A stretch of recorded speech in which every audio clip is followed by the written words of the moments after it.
지금 오후 시간인데 좀 많이들 피곤하신데, 와, AI 열기가 대단한 것 같습니다. 왜냐면 보통 발표할 때 제가 약간 오후 시간에 좀 꺼리는 게 지루도 하시겠지만 약간 이렇게 사람들이 많이 좀 이렇게 빠지셔야 되는데, 와, 자리가 이렇게 꽉 찬 건 좀 처음인 것 같습니다.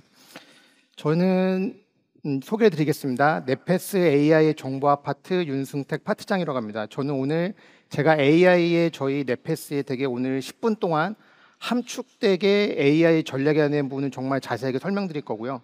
여기 보시니까 아까 문제 풀 때 정말로 많은 그런 기업분들이 오셔갖고 제조업에서 사실 AI 도입하기가 쉽지 않습니다. 정말로. 하지만 오늘 저희가 어떻게 성공을 했고 앞으로 어떤 전략을 더 펼치는지 얘기 드리고, 그리고 종간 책임이 뒤에 20분 동안 정말 디테일한 사례들을 보고 있으니까 남은 시간 집중해서 정말 잘 봐주시면 정말 좋을 것 같습니다. 예, 앞에서 저희가 네페스와 네페스 전략 소개드리고 제조혁신 소개드릴 수 있도록 하겠습니다. 예, 네페스는 되게 사실은 되게 노력을 좀 많이 했습니다. 그래서 세 개의 소재 분야를 갖고 있고 반도체, 케미칼, 배터리 소재를 갖고 있습니다. 근데 이게 사실 지금 대한민국에서 가장 핫하고 뜨겁군 분야인데, 여기 내에서 사실 AI 전략을 갖고 가는 거는 한 사업부만 갖고 가기도 힘들지만 이거 세 개를 갖고 가는 전략은 정말 좀 되게 디테일하면서 짜임새 있게 구성을 저희도 갖고 가야 됐습니다. 그래서 저희가 2023년에 3년 전에 이제 저희 회장님, 실장님 그리고 오늘 팀장님도 참석을 하셨지만 이런 AI 빌드업 전략을 수립하게 되었습니다. 이게 보시면 그냥 하나의 박스이고 장표이긴 하지만 여러분들이 정말 이거를 치열하게 고민을 하셔야 돼요. 그러니까 무슨 말씀이냐면 클라우드 인프라를 먼저 만들고 그다음에 데이터 레이크, 그다음에 AI 그 ML 옵스나 AI 옵스를 올려야 되는데, 이렇게 올려야 되는 이유가 뭐냐면 AI가 생각보다 굉장히 범위나 이런 부분이 크게 됩니다. 그러니까 여러분이 생각하시는 캐패시티나 이런 것들이 기존에 있던 온프라미스 구성에서 하기 힘든 구성 자체를 갖고 하고, 성능이나 퍼포먼스 문제, 그리고 아까도 말씀 저희 사일로 문제 정말 많이 나오지 않습니까? 그런 부분들을 해결할 수 있는 아키텍처라고 보시면 됩니다. 근데 이게 뭐 별거 없는 것 같은데 라고 하지만 여러분들 회사에 이게 얼마만큼 잘 밑에 이제 그렇게 구성이 되어 있는지를 보면 좋을 것 같습니다. 그래서 이게 저희가 세웠던 전략이고, 항상 제가 말씀드리지만 밑에서 위로 올라가시는 거를 정말 강력 추천드립니다.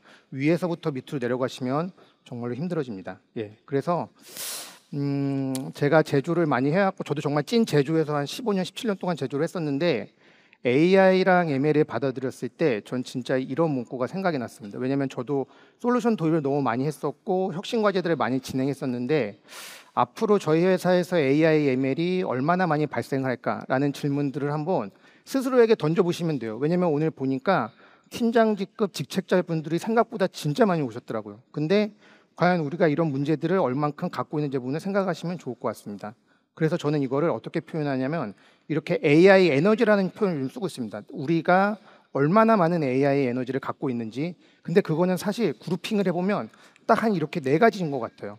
그러니까 AI 얼마나 잘 쓰고 있는 준비가 됐나? ML 잘하고 있나?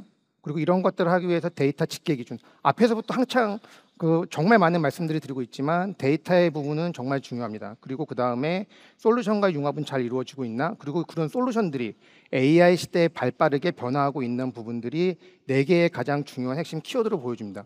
그럼 이게 잘 되면 어떤 것들을 해결할 수 있냐면 이런 부분들을 해결할 수가 있어요. AIML이 파편화되는 되는 문제, 그리고 데이터가 분산되는 것도 해결할 수 있고요. 그 다음에 솔루션의 기술 발전. 한 번 도입을 했는데 그 솔루션 자체가 잠재 기능이나 이런 것들이 잘 안 된다고 하면은 발전이 잘 안 될 수 있고, 여러분들의 AI 그런 전략들은 실패하게 됩니다. 그리고 그 다음에 솔루션 융합이 잘 돼야 되겠죠. 그래서 저희 네페스도 100%는 아닙니다. 한 지금 봤을 때 70에서 75 정도 지금 가고 있다고 보여주고 있습니다. 그러면 여러분들이 이제 이런 고민하시고 나서 AI에 대한 고민을 또 하시게 돼요. 그러니까 데이터 이쿨을 써야 되나 아니면 다른 플랫폼을 써야 되나라고 하실 때 제가 이제 여기서부터 꿀팁을 좀 드리겠습니다. 사실 이 박스 6개를 고민하시면 돼요. 그러니까 뭐냐면 인건비가 얼마 들고 분석 속도 엔드 투 엔드에서 갈 때가 얼마 걸리지, 그리고 우리가 이거를 갖고 얼마의 비용을 창출해낼 수 있어. 근데 아까도 말씀드렸죠. 사내의 자원 인적 구조가 얼마나 있는지를 고민을 하시게 됩니다. 저희 네페스도 고민했던 이게 숫자고요. 사실 이게 고민이 되시고 나면은 여러분들은 사실 이게 뭐 이렇게 지금 보기에는 일련의 숫자지만 굉장히 타이트하게 여러분들이 조사를 한번 해주시고 여러분의 숫자를 한번 채워넣어 보시기 바랍니다. 그리고 이런 것들을 우리가 해결했을 때, 자, 바뀌었을 때는 얼마만큼의 효한대를 갖고 갈 수 있는지에 대한 부분들을 여러분들이 따져보시게 되는 거죠. 그래서 넷패스는 한 50% 이상 평균적으로 미니멈 30에서 50% 정도 이상의 인사이트를 찾아냈고요. 그래서 우리는 AI 플랫폼이나 ML을 갈 때는 최소한 데이터 입구를 해야 되겠구나. 왜냐하면 규모가 클수록 통제가 안 되는 문제가 정말 커지게 됩니다. 그러면 이제 저희가 결정을 했습니다. 그러면 데이터 입구를 이제 해야 되겠구나. 그럼 그 다음에 뭐가 이루어지죠? 셋업이 이루어집니다. 근데 아까 말씀드렸죠. 넷패스는 클라우드 인프라를 먼저 올린 상태에서 넷패스가 AWS 최초로 그 솔루션을 바로 그 셋업한 케이스가 됐었는데요. 그때 저도 놀랐습니다. 항상 AWS에서 그렇게 업무를 같이 하게 되면 듣는 얘기가 있어요. 셋업 속도가 빠르다. 정말 이게 바로 적용할 수 있다는데 사실 저희가 그 데이터 입구를 셋업할 때 오전에 오셔서 저녁에 돌아가셨고 사실 솔루션 셋업 시간은 한 2시간 정도 바로 올리는데 그럼 벌써 넷패스 안에 들어와 있습니다. 그리고 거기에 대한 것들을 바로 활용할 수 있는 구분이 되어 있는 거죠. 그러니까 이게 완전히 온프라미스랑 다른 게 뭐냐면 예전 같은 경우는 서버 사야 되죠. 하드웨어 구축해야 되죠. 2-3주 걸립니다. 최소. 그리고 또 한 달 동안 이게 구성 같은 거 잘 이렇게 맞춰서 해야 되는데 진짜 당일날 오셔서 당일날 가셨고 물론 이제 이런 부분들은 저희가 데이터 솔루션 쪽에 있는 엔지니어 분을 도움을 받고 네트워크나 저랑 그 인프라 구성에서는 한 명만 딱 있어서 바로 구성했습니다. 그러면 이제 모든 셋업 준비가 되어 있는 것입니다. 그럼 넷패스는 바로 이거를 쓸 수 있는 구성이 되어 있는 거죠. 그러면 이제 AI 프로젝트의 아이템들은 사실 AI는 여러분들 뻔히 아시지 않습니까? 사람이 일하는 게 아니라 AI 시키는 겁니다. 그럼 뭐 GPU, ML, 프롬프트 이렇게 이루어지는데 이게 사실은 이렇게 구성이 돼요. 데이터 콜렉션, AI 프레딕션, 그다음에 액션입니다. 그럼 이게 저희 오늘 배웠죠. 딱 요게 레시피라고 표현도 되고 에이전트로 표현되는데 사실 이게 회사에서 무한 반복이 됩니다. 계속해서 만드실 거예요. 무제한적으로. 그리고 그게 어떤 엔드투엔드로 가고 또 어떨 때는 프롬프트를 이용해서 이제 하시게 되는데 그러면 이런 아키텍처에 대한 부분이나 아이템을 이제 고민을 많이 하시게 되는 거죠.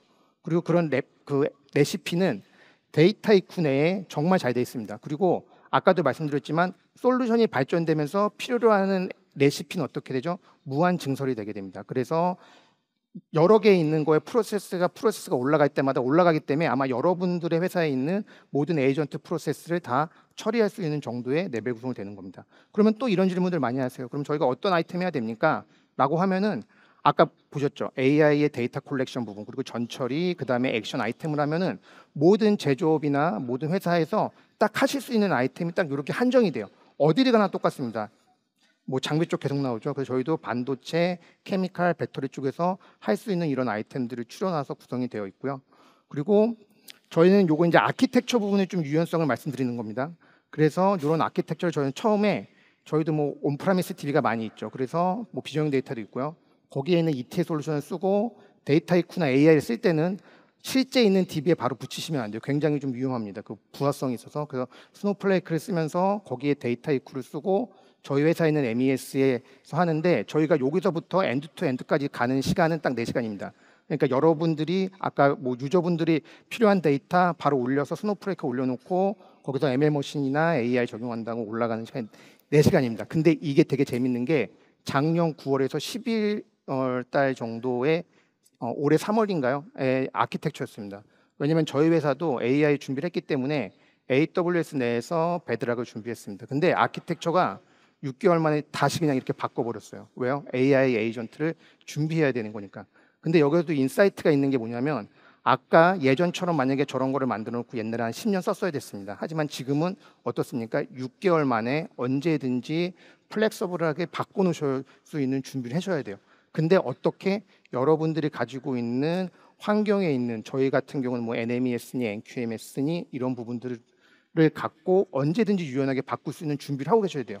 왜 그러냐면 안 그러면 AI 시대를 대응을 할 수가 없게 됩니다. 그래서 저희도 이렇게 AI 에이전트에 이제는 저희도 그냥 엑스옵스라는 표현을 씁니다. 왜냐하면 MLOps, 뭐 AIOPS도 그런 표현들이 많기 때문에 MLOPS라는 표현을 쓰고 이렇게 언제든지 구성을 할 수 있는 상태로 되어 있고요. 그리고 이런 것들은 요거는 제가 이제 한 가지 인사이트를 드리겠습니다. 저도 회사에서 와서 레포트 만드는데 한 2009년부터 2017년까지 되게 힘을 많이 쏟았습니다. 그 다음에는 18년부터 23년도에 이제 태블로 같은 솔루션들 도면서 데이터 시각화를 쓰고 지금 되게 많이 잘 사용하고 있는데 2024년부터 지금은 이 시간을 보시면 가속도가 점점 빨라지고 있습니다. 뭐 8년, 3년, 지금은 1년, 내년에는 한 또 어마어마하게 크게 변경이 될 건데 여러분들도 이런 변화폭을 갖고 잘 준비를 하셔야 되고 제가 정말 오늘 말씀드리고 싶은 거는 AI 어렵게 생각하지 마십시오. 사람이라는 게 아니라 AI 포 워크가 하는 거기 때문에 AI가 할 수 있는 아이템을 천천히 보시면서 구성을 하시면 됩니다. 그러면 지금 넷패스는 어떤 숫자를 얼마만큼 갖고 가냐라는 것을 보게 되면은 2025년에는 한 35% 정도의 값을 가져갔던 것 같습니다. 목표 지금 도전하고 있고 계속. 근데 되게 재밌는 숫자는 뭐냐면 내년에 한 85까지의 수치를 보고 있습니다. 왜냐하면 앞쪽이 힘들었지 만들어지고 나서부터는 엑셀레이션이 되기 때문에 모든 에이전트를 사람이 아닌 AI로 변경하는 작업들을 하는 거죠. 그러니까 아까도 말씀드렸지만 제일 중요한 건 뭐냐면 휴먼 포 워크가 아니라 AI 포 워크이기 때문에 기존에 있는 거를 굳이 바꾸시려고 안 하셔도 될 것 같아요. 제 생각에는 실제로 AI가 할 수 있는 업무를 처음서부터 주는 것 자체가 더 빠르게 엑셀레이션을 드릴 것 같습니다. 장표가 이제 아무것도 안 보이네요. 예, 이제 제가 이제 저희 쪽에서 인사이트를 하나 꼭 드리고 싶은 거는 가트너에서 AI는 이제 필수 기능이라고 합니다. 그래서 이것은 늦게 가셔도 돼요, 사실은. 근데 늦게 가시면 나중에 따라가실 수가 없을 거라는 저도 생각을 합니다. 그래서 아까도 뭐 앞에서도 많은 분들이 말씀하셨지만 꼭 작은 아이템이라도 진행을 해보시고요. 그리고 그거는 생존에 정말 여러분들의 생산성, 향상성, 비용이랑 연결이 될 것이라고 저는 믿고 있습니다. 그래서 저희 이제 AI 정보화 파트에서 실제로 프로젝트를 진행하고 저와 같이 이제 아이템을 만들었던 이종관 책임을 부르고 이종관 책임에 제가 이제 정글 생존 스토리였습니다. 왜냐하면 쉽지가 않습니다. 사실 하다 보면은 허들이 많이 있는데 그런 허들을 어떻게 처리했는지에 대한 생생한 얘기를 이제 한번 들어볼 수 있도록 하겠습니다. 예, 그럼 이종관 책임. 안녕하세요. 넷패스의 이종관이라고 합니다. 저희 보스께서 저를 정글에다 떨어뜨려 두셨는데 오늘 저의 발표 주제는 데이터 기반 제조 혁신의 시작이라는 주제를 가지고 발표를 할 예정입니다. 우선 제 소개를 간략히 드리면 저는 14년 정도 반도체 후공정 공정 엔지니어로 일을 했고요. 이후 1년 반 정도 전에 저희 지금 부서인 IT 부서로 직군 전환을 하게 되었습니다. 그리고 작년에는 이제 BI 툴을 가지고 BI를 진행을 했고 그리고 사내에서도 BI 교육 프로그램을 진행을 했습니다. 그렇다면 왜 지금부터는 저희가 데이터의 쿨을 도입하게 되었는지 말씀을 드리겠습니다. 먼저 저희 회사의 데이터 환경을 살펴보면 측정 데이터만 600여 개 종류에 달하고 장비에서 나오는 FDC 데이터, 즉 센서 데이터는 14,000여 개에 이릅니다. 이 14,000여 개는 초당 하나씩 떨어지는 데이터고요. 그리고 여기에 각 고객사별 요구사항과 그리고 다양한 디바이스 특성에 더해져 매우 복잡한 생태계를 형성하고 있습니다. 제조업에서 가장 중요한 지표 중 하나인 수율은 이 모든 데이터들의 종합 성적표라고 볼 수 있는데요. 이러한 높은 수율을 달성하기 위해서 저희는 방대한 데이터를 종합적으로 분석하고 인사이트를 도출해야 하지만 현실적으로 많은 어려움이 직면하고 있었습니다. 특히 반도체 산업의 특성상 공정 변수가 매우 방대하고 복잡한 상호작용들이 존재합니다. 따라서 단순한 데이터 분석만으로는 저희 문제의 근본적인 원인을 파악하기 어렵기 때문에 이런 복잡한 데이터 환경에서 효과적인 공정 최적화와 예측 분석을 하기 위해서는 머신러닝을 포함한 고급 분석 도구의 도입이 시급한 상황이었습니다. 거기에는 크게 이렇게 두 가지 큰 한계점이 있었는데 크게는 기술적인 한계와 조직적인 한계였습니다.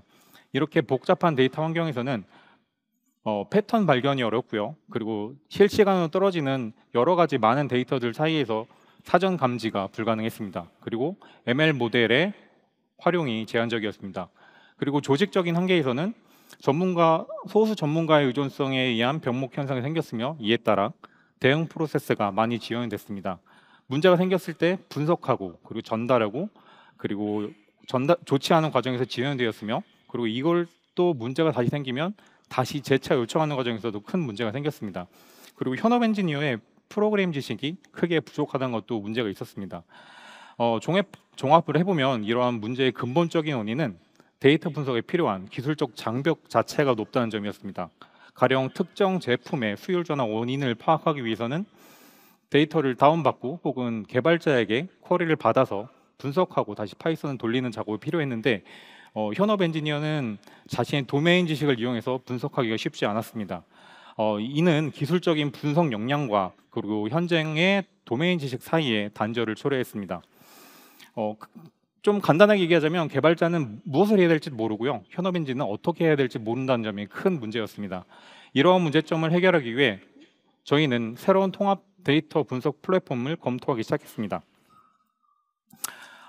이 중에서 저희는 핵심 요구사항을 크게 5가지로 노출을 했는데요. 노코드 기반 사용이 가능해야 됩니다. 누구든 사용이 가능해야 되고요. 그리고 다양한 소스와 연결이 가능해야 됩니다.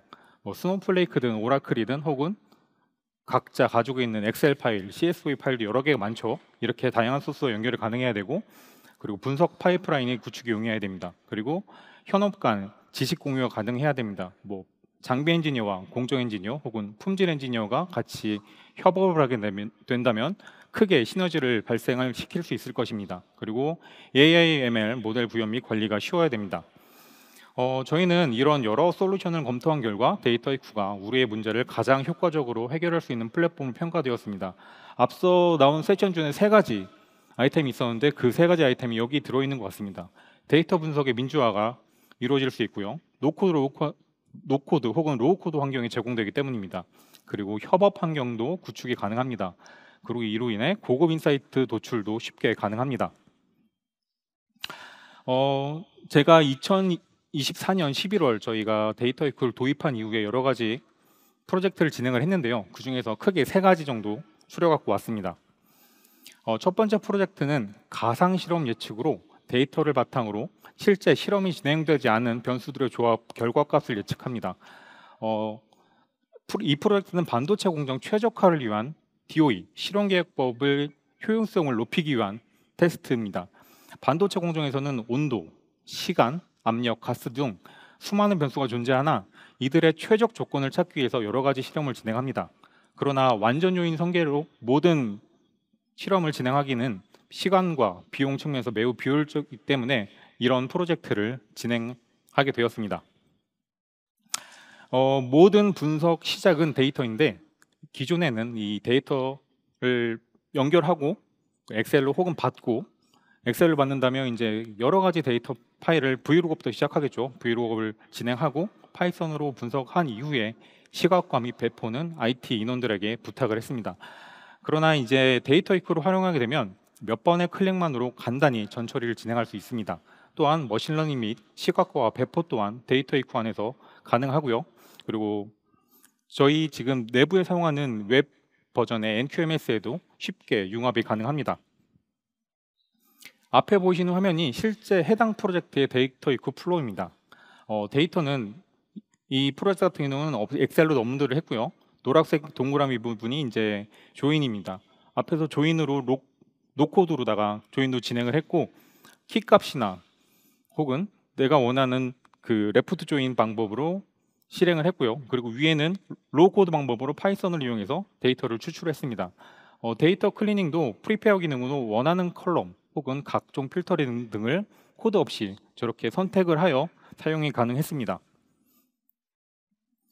ML을 진행하기 전에 이제 데이터 탐색을 좀 해야 되는데, 데이터 탐색을 위한 간단한 시각화를 하려고 해도 이렇게 왼쪽에 보이시는 파이썬과 같이 크고 긴 코딩을 진행을 해야 합니다. 그러나 이제 데이터이쿠의 차트 기능을 이용하면 몇 번의 클릭만으로도 저렇게 동그란 맵의 작성이 가능한데, 예로 들면 저 맵을 우리가 원하는 그래프를 선택을 하고 X축도 선택을 하고 그리고 Y축을 선택합니다. 그리고 안에 들어가는 데이터 선택, 이렇게 4번만 클릭을 하면 저 그래프도 작성이 가능합니다. 이후 머신러닝 모델을 훈련시켜 변수 조합에 따른 결과값을 예측할 수 있게 하였습니다. 이 예측 모델을 대화형 대시보드에 연결하여 엔지니어가 슬라이더나 혹은 입력 필드를 조정하면 실시간으로 예상 값을 확인할 수 있는 시스템을 구축하였으며, 기존 DOE 데이터도 비교 가능하게 시각화하였습니다. 이 프로젝트를 통해서 실제 실험 횟수를 절반가량 줄일 수 있었습니다. 예를 들어 기존 이 데이터 같은 경우는 30회 이상의 실험을 진행을 했으면 이제는 10번의 실험만으로도 저희가 원하는 값을 도출할 수 있었습니다. 나머지 20번의 실험은 이 모델을 통해 예측을 해서 채워넣는 방식으로 진행을 했고요. 이는 생산성 향상뿐만 아니라 테스트용 웨이퍼 비용의 절감, 그리고 장비 가동 시간 감소, 거기에 따른 인원의 공수 감소 등 다양한 측면에서 비용 효율성을 크게 높였습니다. 두 번째 프로젝트는 장비 FDC 데이터, 즉 장비에 나오는 센서 데이터를 활용한 불량 예측으로 장비에서 발생하는 불량 발생을 사전에 예측하는 것이 목표였습니다. 반도체 장비에서는 실시간으로 14,000여 개 이상의 종류의 데이터에서 센서 데이터가 초당 하나씩 떨어지는데 이런 방대한 데이터에서 불량과 같은 패턴을 찾아내는 것은 사람 능력으로는 거의 불가능합니다. 데이터 위크를 활용하여 스노우플레이크에서 저장된 방대한 FDC 데이터를 연결하고 데이터 클렌징 및 전처리 작업을 수행을 하였습니다. 이 과정에서 노코드 인터페이스 사용하였으며 그리고 이상치 제거, 결집값 처리, 특성 추출 중 작업을 시각적으로 수행할 수 있었습니다. 이후 시계열 분석이나 여러 알고리즘을 통해서 불량 발생과 연관될 수 있는 패턴을 찾아내는 모델을 구축을 했습니다. 실제 사용된 데이터 위크의 플로우는 다음과 같습니다. 데이터를 서로 다른 소스에 연결하고 여기서는 지금 MySQL과 스노우플레이크가 사용이 되었는데 밑에 보시면 오라클과 혹은 AWS 등도 연결이 가능합니다. 그리고 데이터 자신의 PC에서 직접 업로드할 수 있는 엑셀이나 CS 파일도 물론 가능합니다. 이후에 조인, 프리페어, 스플릿 등은 앞에서 설명드린 방법과 같이 클릭 몇 번만으로도 진행이 가능합니다.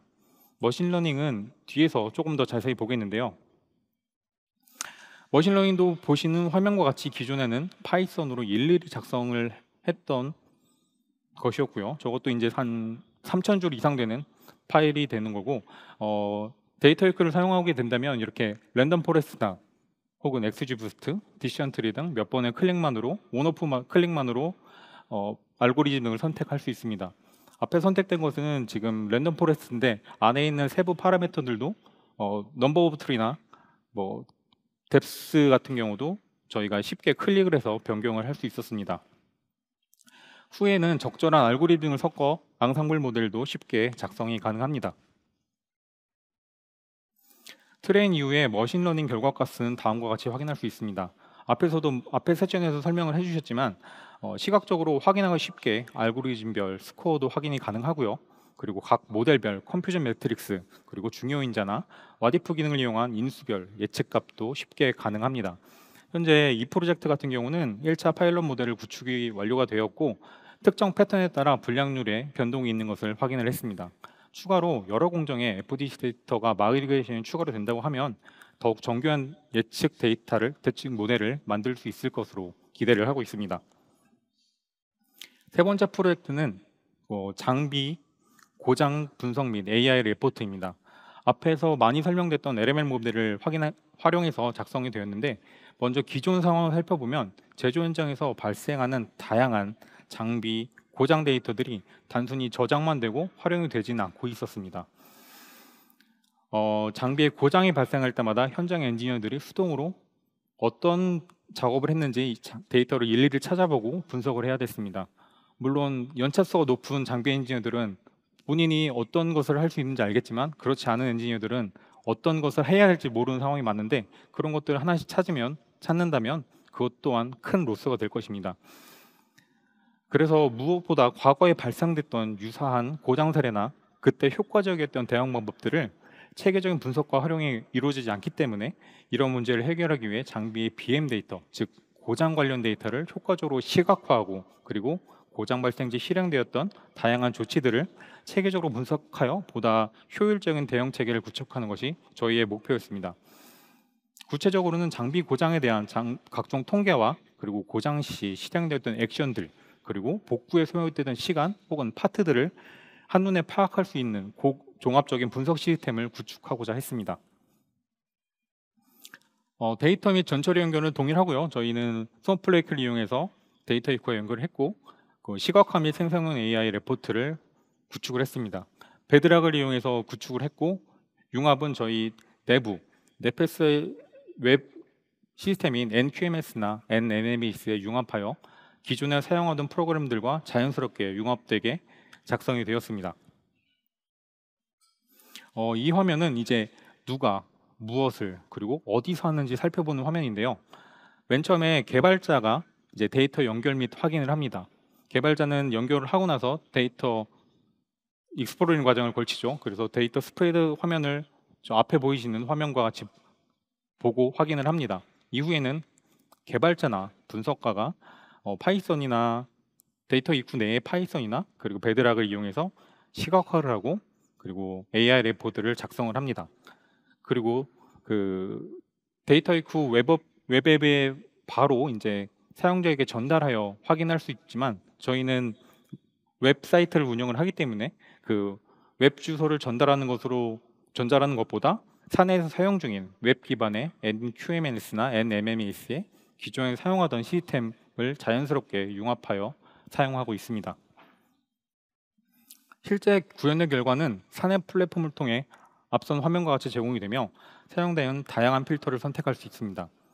예를 들어 특정 기간을 선택할 수 있거나 특정 플랜트나 혹은 장비 아이디, 불량 코드 등을 선택할 수 있고 선택된 필터를 기준으로 그 해당 조건에 맞는 시각화나 데이터 요약 통계표를 확인할 수 있습니다.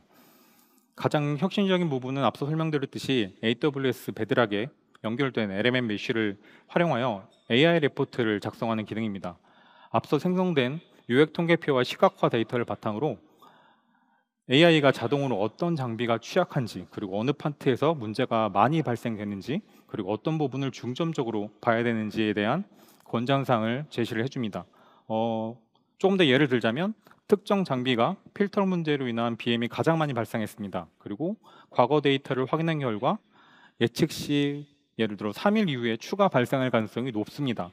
평균 고장 시간은 얼마이며 그리고 이 고장을 고치기 위해서는 어느 파트를 사용해야 됩니다 등 구체적인 인사이트를 제공을 합니다. 이를 통해서 엔지니어들은 단순한 과거 데이터를 확인하는 것을 넘어서 AI 도움으로 보다 전략적이고 예측적인 설비 관리가 가능해졌습니다. 조금 짧지만 저희가 6개월 동안 사용한 사용자 피드백은 이렇습니다. 데이터 시각화가 직관적이었습니다. 그리고 가상 시뮬레이션으로 검증이 가능해서 예산 절감에 큰 기여를 했습니다. 그리고 대시보드를 확인해서 대시보드가 있어서 그 다른 타 부서와 의사소통이 좀 원활해졌습니다. 그리고 실시간으로 결과를 확인할 수 있어서 혁신적입니다. 덕분에 의사결정 속도가 빨라졌습니다 등 좀 긍정적인 피드백을 많이 얻을 수 있었습니다. 프로젝트에서 확인한 가치는 크게 세 가지로 나눌 수 있는데 저에게 가장 크게 다가온 것은 분석 시간 단축이었습니다. 데이터 수집부터 그리고 전처리까지 많은 시간이 걸렸는데 이제 한번 만들어 놓으면 전처리가 필요 없기 때문에 분석 시간이 크게 단축되었고요. 그리고 가상 DOE를 통해 자원이 절약되었습니다.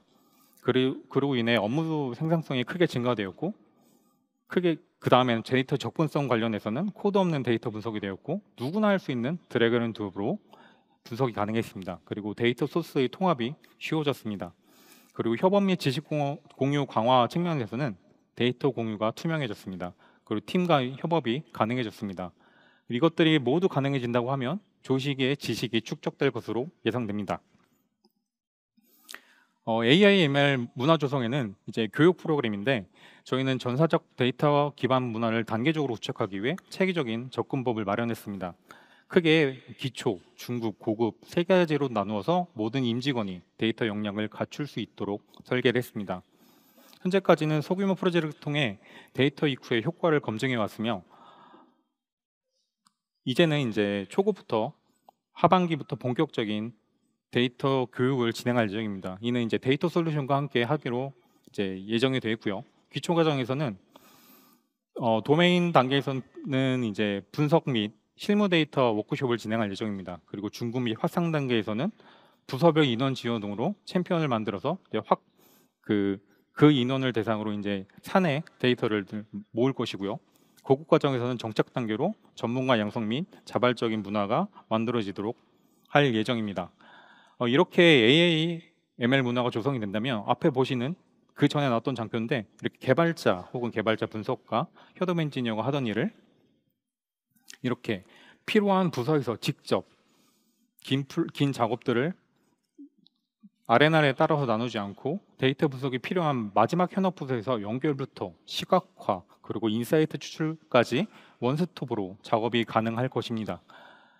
제가 준비한 내용 여기까지고요. 들어주셔서 감사합니다.